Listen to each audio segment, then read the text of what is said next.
There are many, many, many superheroes out there, but none of them hold the special place in our hearts that Spider-Man does. What's the essence of Spider-Man? The most crucial aspect of the character that defines him and sets him apart from any other hero. There have been loads of adaptations of Spider-Man over the years, but none of them are, in my opinion, as important as the Spider-Man movies. The Spider-Man story is one that's always represented the human experience, and as a result, everyone sees a bit of themselves in the Wallcrawler. As Spider-Man is a character who represents the audience of the time, it's important to acknowledge how much the character changes with that audience, and there's no better metric of that than the movies. We can all agree that Tobey Maguire, Andrew Garfield and Tom Holland have each portrayed very different versions of Spidey, and I think that's indicative of how much Spidey's changed with the times. There's been a lot of debate over which Spider-Man is the most faithful, and that's not something that I want this video essay to be strictly about. I want to first look at the Spider-Man comics to pin down what I think are the core principles of the character and his stories. Then, I want to use these principles as a means of guiding my analysis of the Tobey Maguire, Andrew Garfield and Tom Holland movies to try and understand the essence of Spider-Man, the one thing about him that must always in some capacity remain in every Spider-Man adaptation. Also, a quick but very important disclaimer, there will be full spoilers for the Raimi trilogy of Spider-Man films, the Amazing Spider-Man films, and the MCU Spider-Man movies, including No Way Home. With that out of the way, let's get started and see if we can untangle the web and find the essence of Spider-Man. If we're looking for the core components of Spider-Man, there's no better place to look than where it all began, the comics. The first component of Spider-Man I want to talk about is his relatability. We love to see the web singer triumphantly swing through the city from astonishing heights, but what makes his moments really powerful is knowledge of what Peter went through to get there.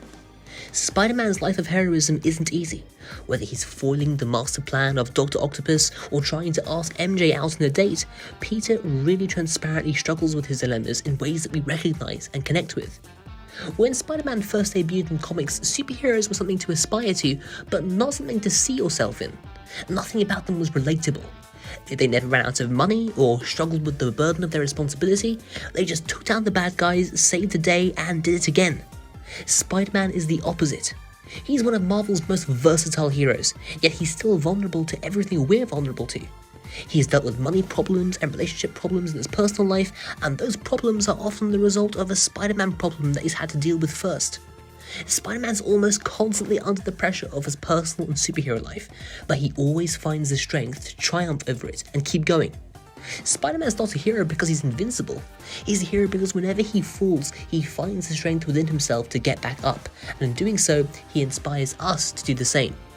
Another huge part of these stories is Spider-Man's relationship with the people of New York.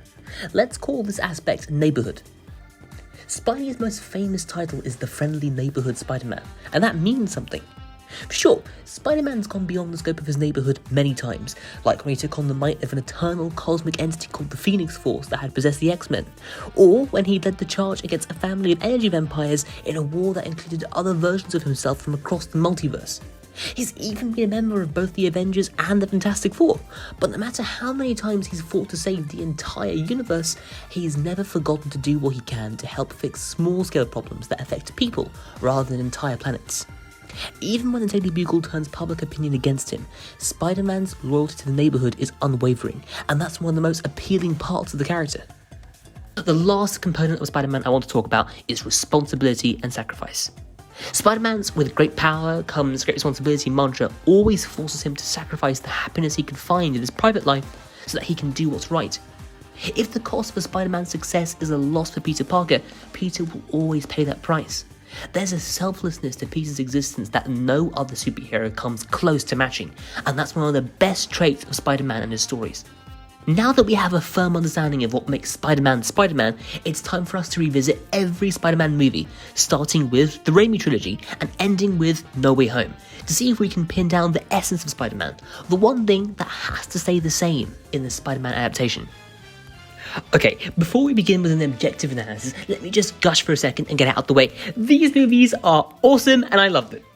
Every one of them, that's right, every one of them is an excellent example of how to cohesively unite every element of filmmaking to create something that's powerful, something that stays with you.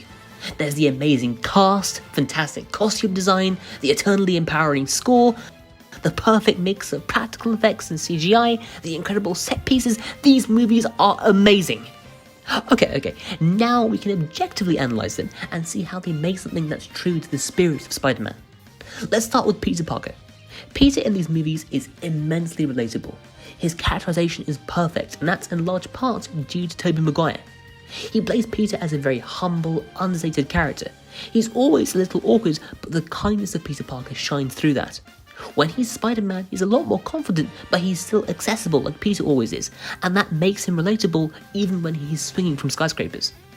The story in these movies is fantastic. The first movie does two things extremely well. It tells an origin story for Peter Parker in the first act that nicely sets up who Peter is and what he aspires to be as Spider-Man, and then it transitions into a story that challenges who he has become, with a villain who represents the opposite of all that he stands for.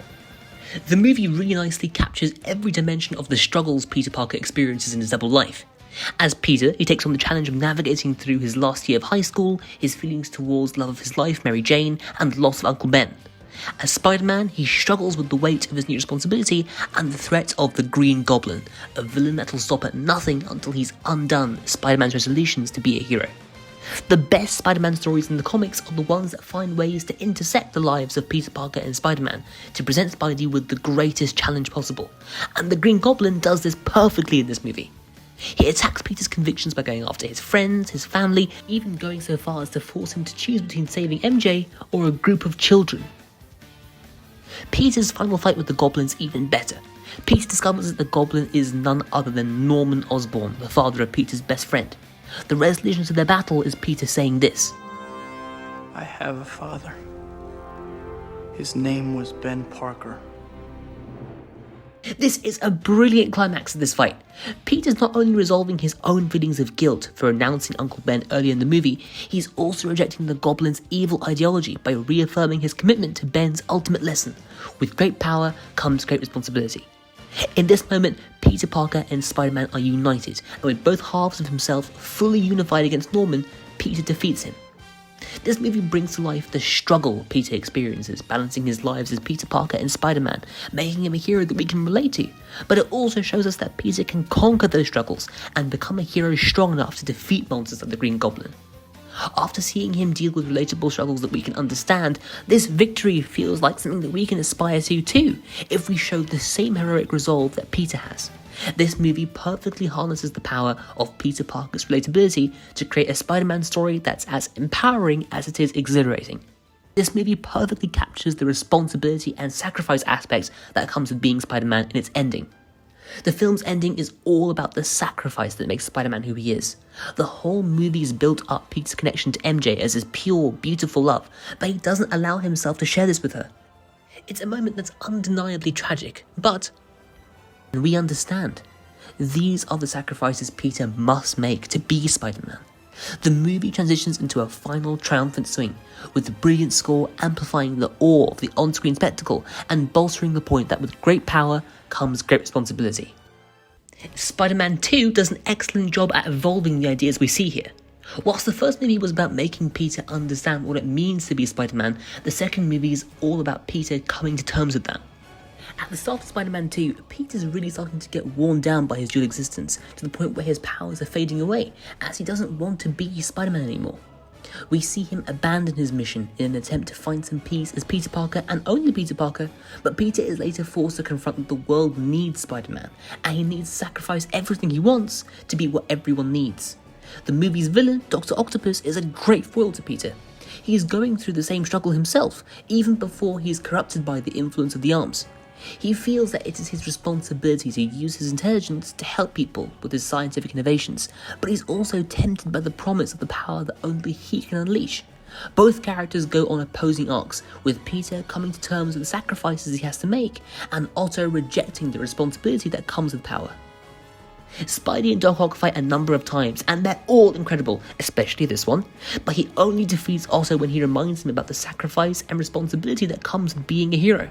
To do what's right, we have to be steady and give up the thing we want the most, even our dreams. Both Otto and Peter fully come to terms with what being a hero means. They both fully understand the sacrifice they have to make, and they both make it. So, these movies do a great job at making Spider-Man a relatable hero, and they also explore the responsibility that comes with being Spider-Man by showing the sacrifices Peter has to make. How do they explore the friendly neighborhood part of Spider-Man though? Fantastically is the answer to that question. Spider-Man 1 has this great montage of Spidey building up his reputation in the city by fighting crime, and whilst we see that, we listen to a diverse range of New Yorkers talk about the webhead, and it's great. It really makes the point that Spidey is a hero of the people. He's connected to them as he's a part of that neighborhood too. Then there's the bridge battle with the Goblin, in which the people of New York accept Spidey as one of them, and throw everything they have at the Goblin to protect their hero. Spider-Man 2 has a scene that somehow surpasses this in the train sequence, when the train passengers save Spidey after he defends them. Then, they discover who he is and promise to keep his secret. The trust that exists between Spidey and the people he protects is represented perfectly in these movies. This Peter earns the title of Friendly Neighborhood Spider-Man. The Sam Raimi Spider-Man movies are extremely faithful adaptations of Spider-Man. They almost perfectly transfer the Spider-Man from Stan Lee and Steve Ditko's original run onto the big screen, and I think that's a testament to how well these movies understand Spider-Man. The next on-screen iteration of Spidey, though, is a slightly different story. These movies offer a very different take on the character. Let's talk about the amazing wait, Spider-Man 3? I totally forgot about Spider-Man 3. Well, that movie it's got a strong focus on Peter and MJ, and Peter's struggle to forgive Sandman is relatable, and I guess the whole symbiote situation it was great, okay? It was bold. We're moving on to Andrew Garfield now. Mark Webb's The Amazing Spider-Man gave us a pretty startling reinvention of the character. He retains a lot of the DNA of Spider-Man, but he's also been substantially reworked in a number of ways. Some of them really work, and others not so much. Let's start with the changes I really like, and how they match the core principles of Spider-Man, whilst being as different as they are. Relatability is still a large part of this Spider-Man story, but in a different way to what we've seen before. Right at the beginning, the movie reveals that it's focusing on something other Spider-Man stories haven't done, the absence of Peter's parents, specifically his father. This informs much of Peter's journey throughout the movie, and I think it's a welcome addition to Spider-Man's character. Whilst the comics make it clear that Peter had the parental void filled with Aunt May and Uncle Ben, this movie makes that void more of a scar. It's healed thanks to May and Ben, but it's still there. In this version of Spider-Man's origin story, it's the mystery surrounding his father that brings Peter to Oscorp, leading to the iconic spider bite that gives him his powers. Most importantly though, that with great power comes great responsibility mantra comes from Peter's father. What I really like about all of this is that Peter's journey towards becoming Spider-Man is always rooted in this very human feeling of hurt that he has. People complain about this Peter being quite dark and emotionally closed off, but I really think that goes a long way towards his relatability. Peter doesn't make the transition into a superhero easily, but when he has his defining Spider-Man moment, he earns it by becoming the hero he desperately needed when he was a child. He saves the boy by empowering him, making him confident enough to save himself, and then he reunites him with his father. He conquers his pain by preventing it from happening to someone else. It's a very different focus for Spider-Man's origin story, but I feel that it really works. Another thing I really like is how the film explores the friendly neighborhood aspect of this Spider-Man. There's the fantastic train sequence before the final battle, in which the people of New York who are grateful to Spider-Man work together to create a swinging path for Spidey to go directly to Oscorp Tower. To repay Spider-Man for all that he's done, the city is literally lending him a hand. The idea here that it's only through New York's support that Spidey's able to keep swinging is one that I really like, and it nicely makes the point that this Peter Parker is just as worthy of being called the friendly neighborhood Spider-Man as any other Spider-Man. Okay, I've spoken about the changes to the character that I liked, but there are a few things I wasn't a huge fan of. The Amazing Spider-Man did something to Peter Parker, but I don't think anyone quite expected. They made him cool. Okay, sure, he's still awkward and geeky, but he has this really odd swagger to him that... Look, I don't want to say that it gives me problems relating to him, as I'm extremely cool, but I do think his swagger slightly detracts from his relatability. Another thing that's missing from the Spider-Man is the struggles of living a double life. Peter has a pretty solid handle on being Peter Parker and Spider-Man, and that never really becomes a problem for him until the movie's final dilemma. Speaking of which, the biggest issue I have with this movie is the ending. Sacrifice is a huge part of Spider-Man. When Peter puts aside something he wants to do what others need him to do, he's honouring the responsibility that comes with being Spider-Man. This movie adapts this component of Spider-Man really well, until it decides to suddenly stop. At the end of this movie, Captain Stacy, with his dying breaths, makes Peter promise to never see Gwen again. Peter honours this and sacrifices his relationship with Gwen, but then he changes his mind. He just sort of dismisses his promise with a core joke, and the movie ends on a triumphant swing through New York. This really feels off. Okay, I know we've seen this exact situation before with Tobey Maguire's Spidey, but there's a vital difference there. MJ in Spider-Man 2 makes the point that love isn't entirely up to Peter, and if MJ wants to take on the risk of loving him, she's allowed to. Here though, nothing like that happens. What makes this even worse is that Peter is breaking the promise he made to a committed father. If there's anyone who respects the bond between a father and their child, it's Peter, yet he stops caring about that. The slightly weird ending of this movie aside, I quite like the story it tells. The Peter Parker of this movie isn't quite as socially relatable as Peters of the past, and he isn't someone that's had to make the sacrifices other Peters have had to in order to become Spider-Man, but he's still someone who reaches people with his humanity and inspires them to find the hero in themselves. There's one domain of my dislike for the Amazing Spider-Man universe that I wasn't sure I was brave enough to return to for this video essay, but like all demons it must be faced. Let's talk about The Amazing Spider-Man 2. This movie takes the foundation that the first movie established and, for the most part, fails to do anything with it that's interesting. It's also a tonal leap away from the first movie. We rarely see darker, grounded versions of the Spider-Man world like what the first movie offered. I prefer my Spider-Man to have a brighter colour palette myself, but I'm always interested in new takes that breathe new life into Spider-Man.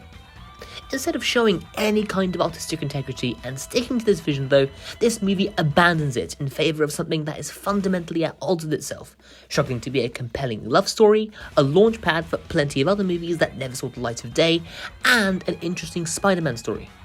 I'm going to say it, this movie is a mess that majorly falls short of what Spider-Man stories can be. Okay, I need to put my hatred aside, as this movie is actually extremely useful for what we're trying to find.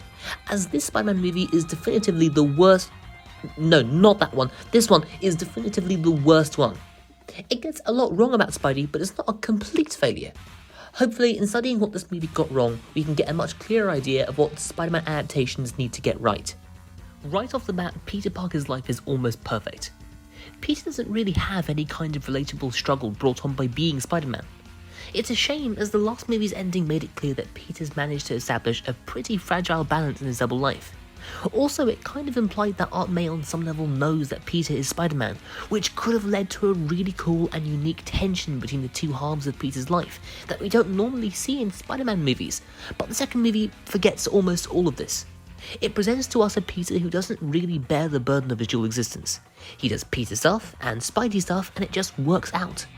There is some light exploration of Peter's money problems, but I really do mean it's light exploration. The money problems are talked about in one scene, but they're done away with as soon as he sends a few photos of Spider-Man to the Daily Bugle. Peter has nearly everything under control, and I think that puts a little distance between us and him. Peter does deal with another challenge though. He still feels the pain of his father's absence and wants to understand why he abandoned him.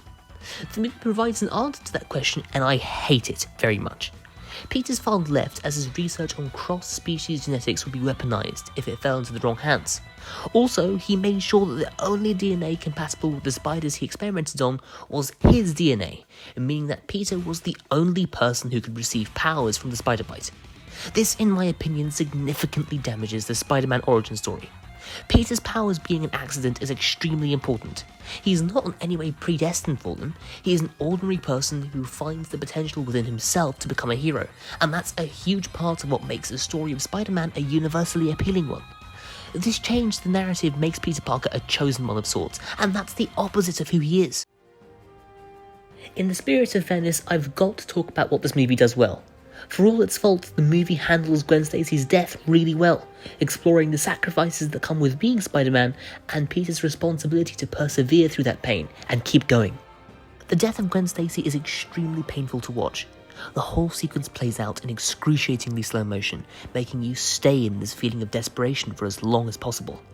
The best part of the sequence is this shot of Peter as he shoots up one last web, one that unfurls into the shape of a small, feeble hand reaching out for Gwen.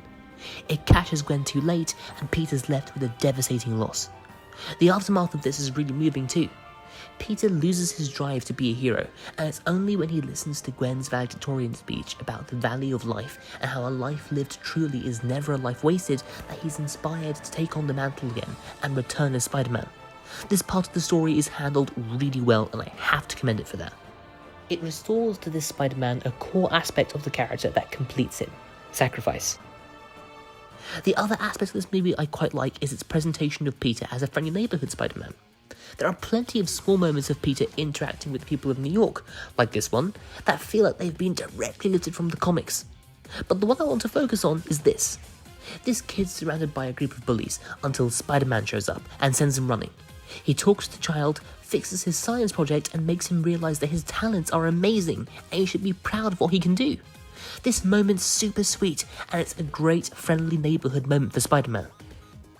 Now that we can see the stories of both Spider-Men in complete perspective, I believe that Tobey's Peter is the superior Spider-Man. He has relatability in spades, he is the perfect friendly neighbourhood Spider-Man, even when the people of New York don't believe he is, and he's always willing to make the sacrifices necessary to be Spider-Man.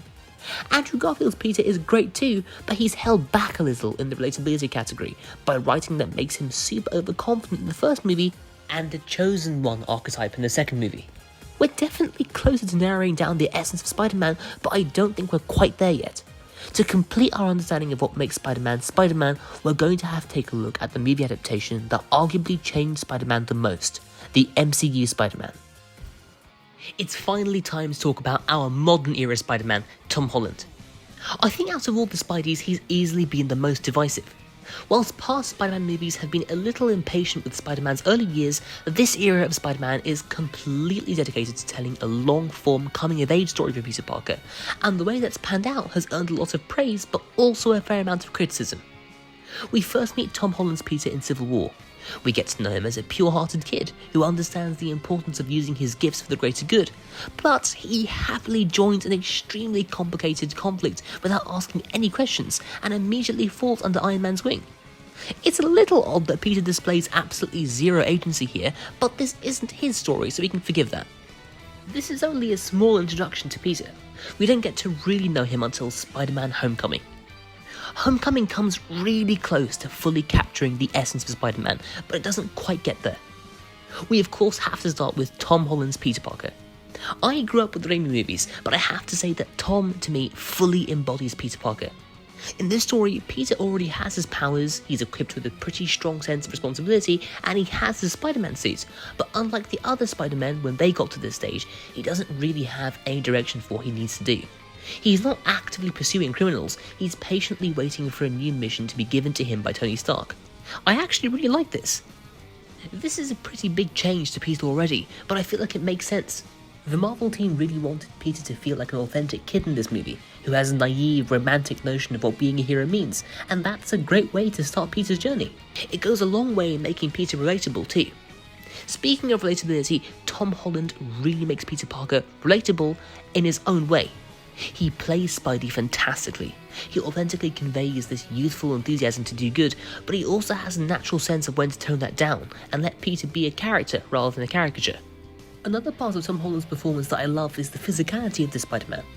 Whilst our other Spider-Men have been a lot more composed and sure of themselves, this Spider-Man is a much less experienced hero, and Tom conveys that really nicely in his body language. There's a deliberate lack of poise and control to his movements, giving us a clear sense of Peter's inexperience and fear, but despite all of this, he still finds a way to rise above his limitations and achieve feats that are truly heroic, and that's a journey that we're easily able to connect to through Tom Holland's performance. Also, another thing that makes him personally relatable to me is that he's a genuine modern-day Gen Z kid. You know, I'm something of a Gen Z person myself, so seeing a Peter that feels like a product of my world is extremely cool. The story of this movie is one that I really like. We get to see Peter struggle with his first steps in a large world of superheroes, and when he finally finds his footing, he discovers that fighting crime isn't as simple as waiting for a text message from Tony. He uncovers the plot of Adrian Toomes, the Vulture, and he forces Peter to confront the very real problems people have that make them turn to crime. He also forces Peter to take the responsibility of doing the right thing into his own hands when he loses Tony's support and is forced to define who Spider-Man is on his own. My favourite moment is this one, during the third act of the movie. This scene's truly excellent and in my opinion one of the best Spider-Man scenes across all three generations of Spider-Man movies. Peter struggles under the weight of this collapsing building and he's afraid. The bravado he had earlier melts away, revealing that under all this enthusiasm to be a hero is a frightened boy who's never had to deal with anything like this before. Peter's terrified, but he has one moment in which he remembers Tony's words to him. If you're nothing without this suit, then you shouldn't have it. It's this moment that he decides to be Spider-Man, that he commits himself entirely to the journey ahead of him, and he inspires himself to be brave and strong, and he lifts the rubble, emerging as Spider-Man. My absolute favourite thing about this is what Peter says to himself here. Spider-Man. Come on, Spider-Man! Oh, come on, Spider-Man! These movies have shown us time and time again how Spider-Man inspires others, but we've never seen how Spider-Man inspires Peter, and we see that here. The first person Peter has to save with his own strength is himself, and I absolutely love this. Peter gets a lot of points for relatability in this movie, but this feels like something else. This is the aspirational peak that Spider-Man also represents, the person who gets through the struggle and emerges as something greater. Peter's a great friendly neighbourhood hero too. He spends a lot of time with people in Queens, helping them out with small tasks or just performing flips if they ask for them. This whole sequence of Peter just hanging out with people as an organic part of the community is really funny, and I think humour's a great way to convey to us as an audience just how sincere Peter's connection to Queens is. We also see that same warmth outside of the suit, as seen in Peter's relationship with the local store owner. I know what you're thinking, so far so good, right? What's so divisive about this Spider-Man? Well, my issues with Homecoming stem from one major problem: the absence of meaningful sacrifices and meaningful consequences. Peter makes a lot of small sacrifices in this movie that really fit the character nicely at this stage in life. Peter's constantly missing out on opportunities to spend time with people he cares about for the sake of Spider-Man, and that's great, but this doesn't take a huge toll on him in the long run. Things still work out for Peter when he returns to civilian life, and he gets to live as Peter and Spider-Man pretty harmoniously. Peter's also protected from the full severity of the consequences of his actions in this movie, and I really think that it's one of the film's biggest flaws. I know a lot of people like to focus on the presence of Iron Man in this film when criticising Homecoming's lack of consequences, but I think he's a symptom of the problem rather than the problem itself. Throughout this movie, Peter makes mistakes. Take the boat scene for example. He underestimates the threat posed by Toomes' men, and this boat splits apart because of his failure to stop the Vulture. This scene could have been a really interesting inverse of Spider-Man 2's train scene, in which Peter fails to protect people due to his inexperience and cockiness, but we don't get that as Iron Man saves the day. I'm not saying that these passengers should have died for this plot beat to work, but I do think the boat should have at least been destroyed as a powerful image that punctuates Peter's failure and hammers home the point that he has a lot to learn. What follows this scene is something that in my opinion really compromises who Spider-Man is, and what these stories mean. Iron Man decides that Peter isn't ready to be a hero, and he takes away the Spider-Man suit, directly interfering in Peter's story. This moment not only infantilizes Peter to a slightly absurd degree, but it also takes away the lifeblood of Spider-Man from Peter Parker: responsibility and sacrifice. Being Spider-Man is Peter's responsibility, and Peter's alone, even when he makes a mistake. Spider-Man is all about learning from your mistakes and becoming better, but this moment detracts from that by having another superhero take on the burden of this consequence. The third act of this movie does rectify some of this, but it also comes with another instance of Peter not having to deal with a real lasting consequence. Spider-Man defeats his first ever supervillain in the Vulture, and he does it alone. It's a huge win for Spider-Man, but a loss for Peter Parker, as it leads to the Vulture's family being relocated. Peter loses the chance to be with Liz forever. This sacrifice of Peter's happiness for the greater good is only slightly dwelt upon by the movie, and then it's immediately undercut by the revelation that Michelle is actually this universe's MJ, and that reduces the emotional sacrifice element of this finale, which is a little frustrating. The movie's closing scene makes up for this with a really great Spider-Man moment. Tony offers Peter a shiny new Spidey suit and the opportunity to be a fully fledged public superhero, but Peter realises that there are a lot of people outside the Avengers bubble that don't get their help. He gives Tony his reason for saying no. I'd rather just stay on the ground for a little while. Friendly neighborhood Spider-Man. Somebody's gotta look out for the little guy, right? This is great. This is who Peter Parker is. He's just been given the choice to combine his hero life and personal life in an extremely comfortable and safe way, but he turns it down, knowing that if he takes the offer, the people of New York will lose a hero who helps fight everyone's battles, not just the Avengers ones.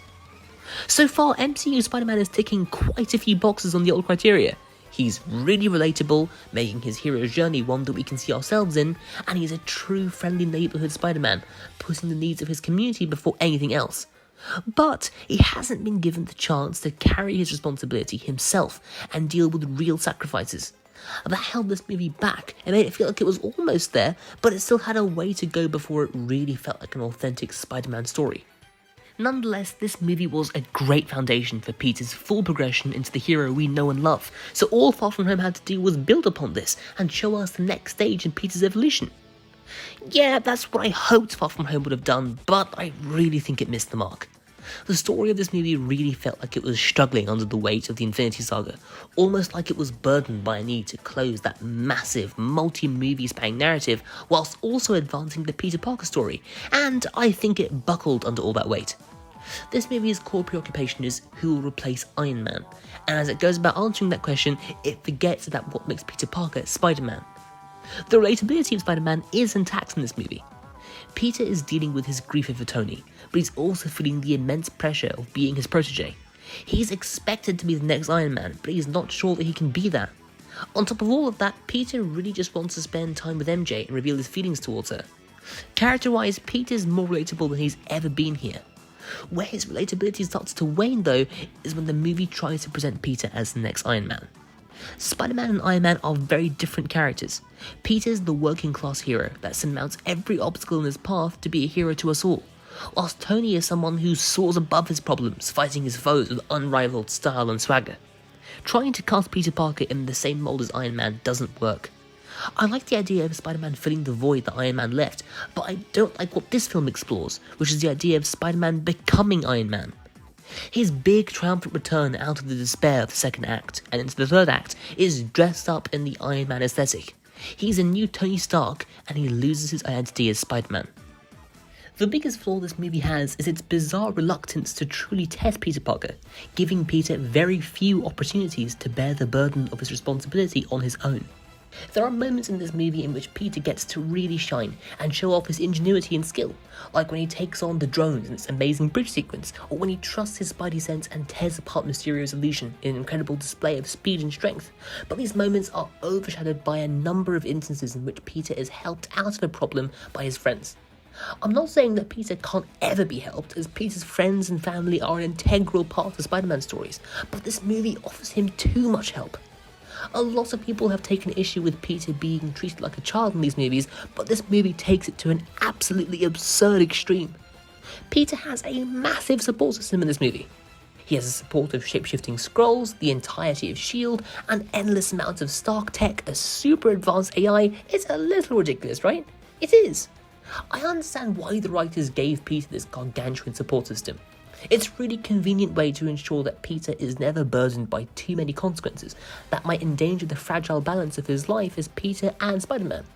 There's just one tiny little problem with this plot convenience. The massive inconvenience of being Spider-Man is the most important thing about the character. By making Peter's responsibility a much lighter burden for him to bear, something that he never really has to shoulder alone, you eliminate what makes him Spider-Man. This movie was almost the final chapter in the story of MCU Peter Parker, and if it was, I would have had to say that this Spider-Man was the weakest of the on-screen Spider-Men, and that he simply didn't have what the others had that made them both recognisably Spider-Man, despite how different they were to each other. This would still be my stance now, if not for No Way Home. We've now reached the point where, if you haven't managed to see No Way Home yet, you should leave the video and come back to this point once you've seen it. Okay, ready? Let's talk about the final chapter of the Homecoming trilogy.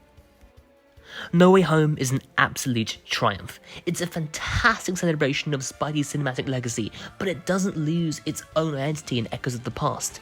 It harnesses the spirit of previous Spider-Man movies to resolve the flaws of our modern Peter Parker, delivering him from his flawed state to a definitive transformation into Spider-Man. When this movie ended, I sat in a state of silent, stunned awe. What I saw on screen was one of the most Spider-Man stories I've ever seen. Let's talk about what made this movie so fantastic. Right off the bat, this movie starts with an exploration of the consequences of Mysterio revealing Spidey's identity to the world, which is great. We've seen a lot of MCU Peter being protected from consequences, but this is one that no one can protect him from. We see Mysterio's revelation take a real toll on Peter as he emerges into a world that knows his greatest secret, and we see how much Peter's friends and family suffer just for being part of his life. That frustration wears Peter down, and we see that most clearly when he tries to send the Spidey villains of old back to their respective universes, regardless of what their fates have in store for them. I remember thinking that this was a little odd. Why would Spider-Man, of all people, deliberately turn a blind eye to a problem that he might be able to fix the right way? Aunt May quickly reminds Peter that he has a responsibility to always do the right thing, without any compromise, and Peter fights Doctor Strange in an effort to save the villains from their fated deaths.